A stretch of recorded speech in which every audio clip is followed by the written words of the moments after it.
আসসালামু আলাইকুম, কেমন আছেন সবাই? তো প্রথম বাক্যটা হচ্ছে রাজপুত কোন সমাজ, রাজপুত্র কোন সমাস, এটা হচ্ছে ষষ্ঠী তৎপুরুষ সমাস। তো ষষ্ঠী তৎপুরুষ সমাস এটা আপনি কিরকম বুঝবেন?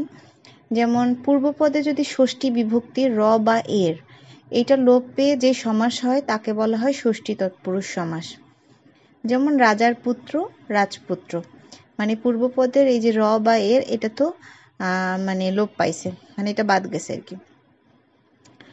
তো তৎপুরুষ সমাসে যদি এরকম থাকে যে পিতা, মাতা, ভ্রাতা, তো এইসব জায়গায় হবে পিতৃ, মাতৃ, ভ্রাতৃ। যেমন হচ্ছে পিতার ধন পিতৃধন, মাতার সেবা মাতৃসেবা, এরকম।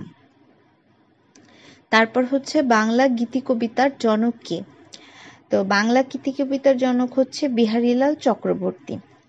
তো গীতি কবিতা হচ্ছে এরকম যে কবির মনের যে আবেগ বা অনুভূতি আছে বা কল্পনা আছে সেটা মানে ছন্দময়ভাবে প্রকাশিত হবে এবং কাহিনীবিহীন হবে, মানে কোনো কাহিনী থাকবে না, মানে খুব সংক্ষেপে আর কি উপস্থাপিত হবে, এটাই হচ্ছে গীতি কবিতা।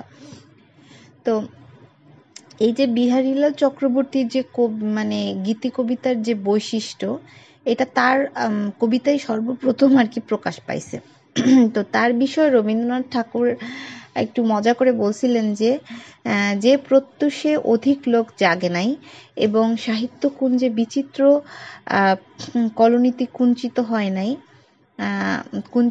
কুজিত হইয়া ওঠে নাই, সেই উষালোকে কেবল একটিমাত্র ভোরের পাখি সুমিষ্ট স্বরে গান ধরিয়াছিল, মানে বিহারীলাল চক্রবর্তীর কথা আর কি বলছে। তারপরে হচ্ছে কবি আলাউল কোন রাজসভার কবি ছিলেন? উনি ছিলেন রোসাঙ্গ রাজসভার কবি। তো আরাকান যে অঞ্চলটা, সেই অঞ্চলটাকে বাংলা সাহিত্যে রোসাঙ্গ বলা হয়। তো আরাকানটা হচ্ছে মানে মধ্যযুগের অনেক ঘটনায় দেখবেন যে আরাকান এই রাজ্যটার উল্লেখ আছে। এটা হচ্ছে মিয়ানমারের যে রাখাইন অঞ্চল, সেখানের একটা উপকূলীয় অঞ্চলকে আর কি আরাকান বলা হয়।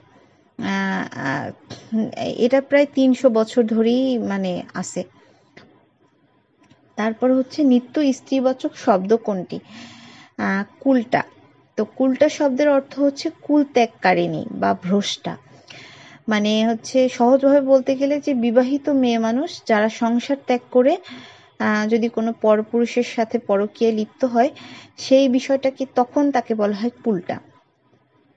তো নিত্য স্ত্রীবাচক শব্দ হচ্ছে ওইগুলা যেগুলোর কোনো পুরুষবাচক রূপ নাই, তাদেরকে সেইগুলাকেই বলা হয় নিত্য স্ত্রীবাচক শব্দ।